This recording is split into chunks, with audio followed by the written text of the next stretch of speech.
नमस्कार उज्जैन, मैं हूँ आकांक्षा पिवाल और आप देख रहे हैं अभय न्यूज का 10 अक्टूबर मंगलवार का बुलेटिन। खबरों की ओर आगे बढ़े उसके पहले देखते हैं कुछ खास हेडलाइंस। नीलगंगा पुलिस के साथ इंदौर में झुमाझटकी। कंप्यूटर बाबा की गौ माता बचाओ यात्रा उज्जैन पहुंची। भूखी माता मंदिर परिसर में नहीं होती सफाई। घट स्थापना के साथ श्री महाकालेश्वर मंदिर में उमा सांची महोत्सव की शुरुआत। काल गणना के प्रमुख केंद्र कर्कराज मंदिर पर बाढ़ के निशान बाकी। वन मंत्री पर दिव्यांगों के अपमान का आरोप। पुलिस विभाग में पदस्थ ड्राइवर ने पत्नी से की मारपीट। टीचर पर शराबी युवक का हमला। तो चलिए खबरों का सिलसिला शुरू करते हैं। कोचिंग पढ़ाने वाले शिक्षक पर पास ही में रहने वाले शराबी युवक ने चाकू से हमला कर घायल कर दिया। घायल टीचर को जिला अस्पताल में भर्ती करवाया गया है। आरोपी फरार है, जिसकी पुलिस तलाश कर रही है। मिली जानकारी के मुताबिक निजातपुरा निवासी संतोष राव कोचिंग क्लासेस चलाते हैं। उन्होंने बताया कि सोमवार को क्लास खत्म होने के बाद वह घर पर थे। इसी बीच कुछ विद्यार्थी के पेरेंट्स फीस जमा करने आए थे। तभी पड़ोस में रहने वाला प्रवीण साहू गाली गलौज करने लगा। उसे गाली देने से मना किया तो चाकू से हमला कर दिया।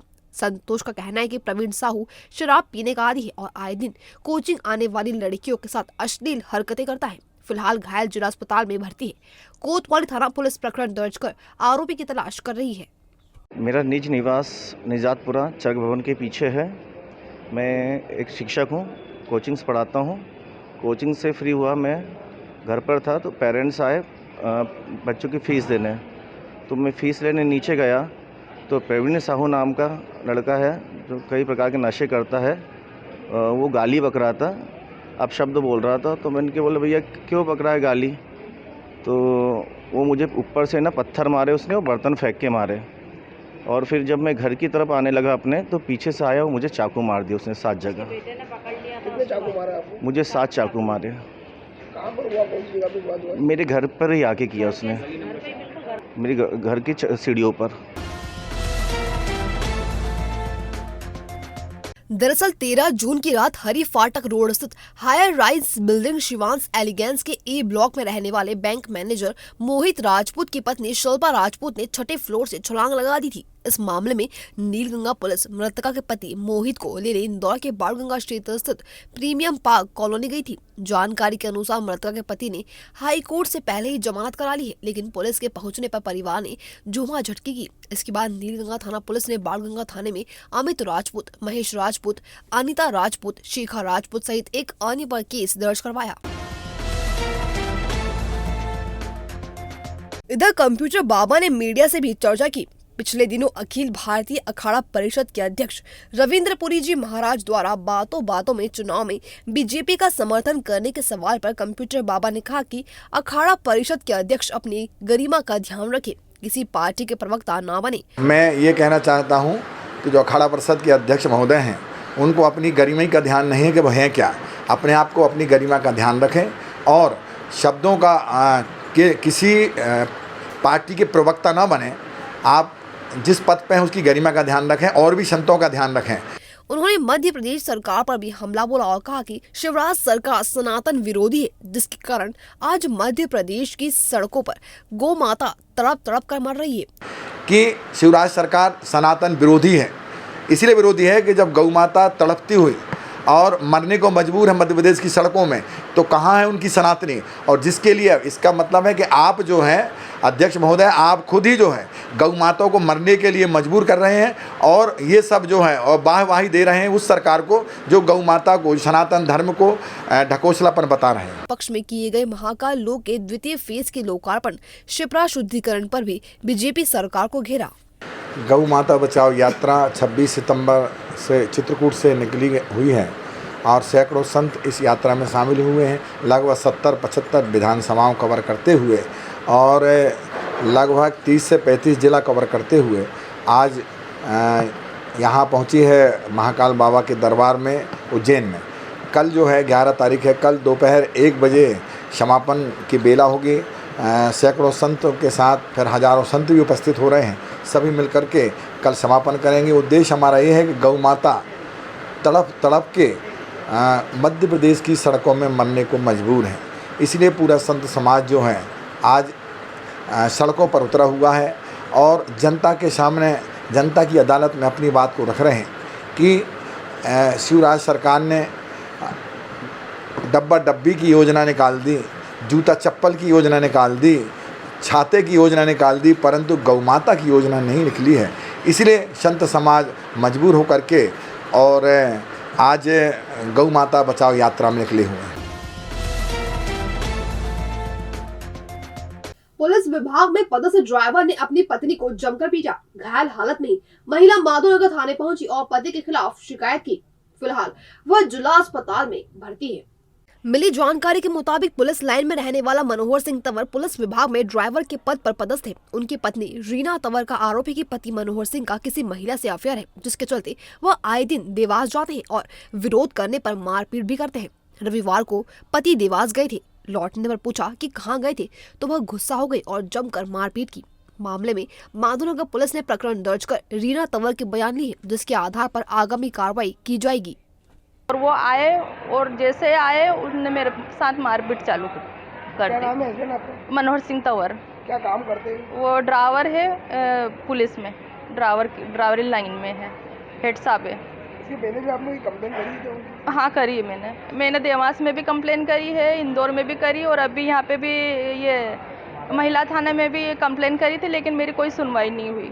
इसमें जो है पुलिस ने तत्काल अपराध पंजीबद्ध किया है और इसकी विवेचना की जा रही है। अग्रिम वैधानिक कार्रवाई की जाएगी। श्री महाकालेश्वर मंदिर में मंगलवार से 5 दिवसीय उमा सांझी महोत्सव की शुरुआत हुई। मंदिर के सभा मंडप में सुबह 8 बजे घट स्थापना की गई। शाम को 21 ब्राह्मणों द्वारा वसंत पूजा की गई। महोत्सव के तहत 5 दिन तक विभिन्न सांस्कृतिक कार्यक्रम होंगे। 14 अक्टूबर को रात्रि जागरण होगा एवं 16 अक्टूबर को उमा माता की सवारी निकाली जाएगी। उमा सांझी महोत्सव के तहत श्री महाकालेश्वर मंदिर के पुजारी पुरोहित प्रतिदिन रंगोली के रंग से किला कोट, रंगमहल, शीश महल आदि की सांझी बनाएंगे। धार्मिक झांकियां सजाई जाएंगी। मंदिर परिसर में शाम 7:30 बजे रंगारंग सांस्कृतिक कार्यक्रम होंगे, जिसमें लोक कलाकार प्रस्तुति देंगे। भविष्य की चिंता छोड़ो, पंडित गोविंद गुरु से नाता जोड़ो। ना कोई पैसा, ना कोई फीस, बस लीजिए गुरु जी का आशीष। आज ही जाने अपनी हर समस्या का समाधान। संपर्क करें 9827030415 या 9302230415। हमारा पता 8 अलगदाम कॉलोनी, सावे रोड, उज्जैन।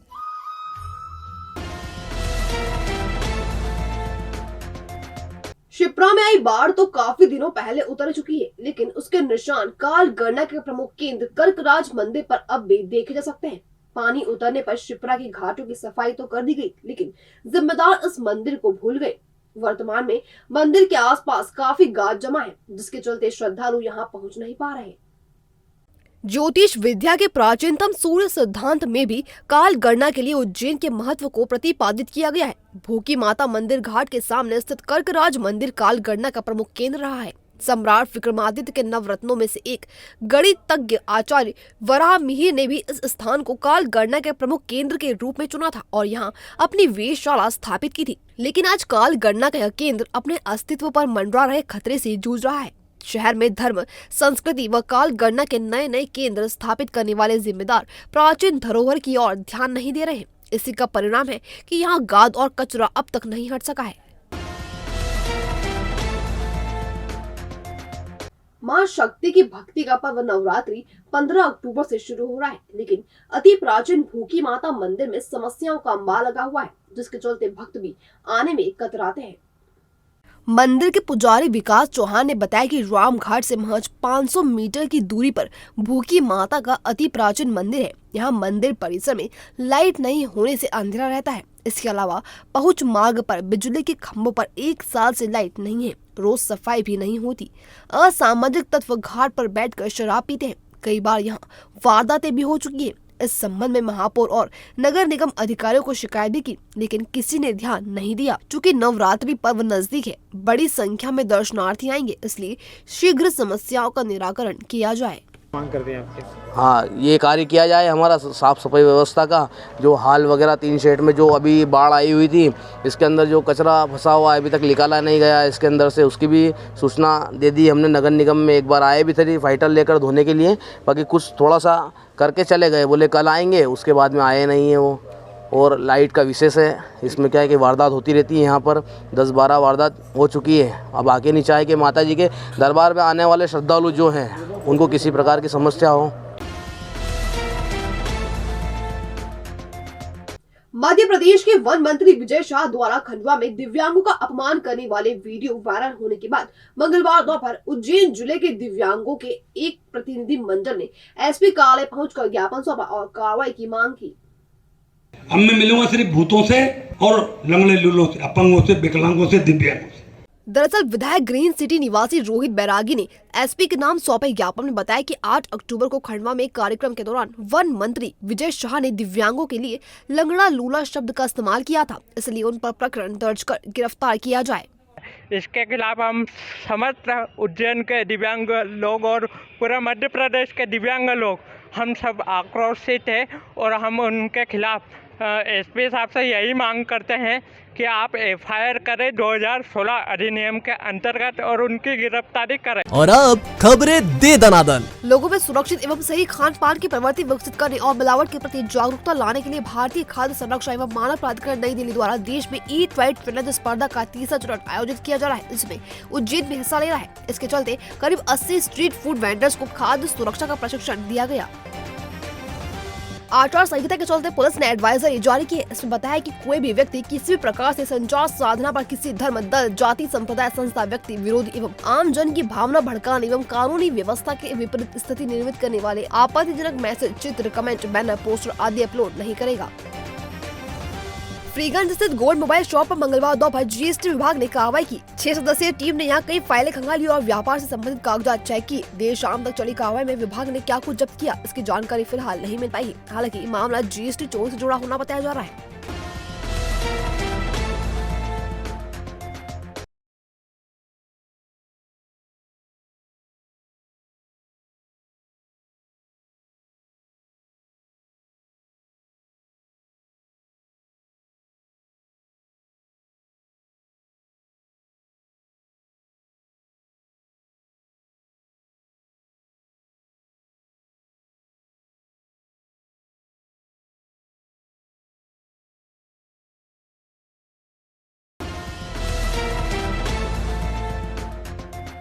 ये था भाई न्यूज का आज का बुलेटिन। अगर खबरों को लेकर आपके पास कोई फीडबैक हो या कोई अन्य जानकारी हो तो हम तक कमेंट सेक्शन या इनबॉक्स के जरिए जरूर पहुंचाएं।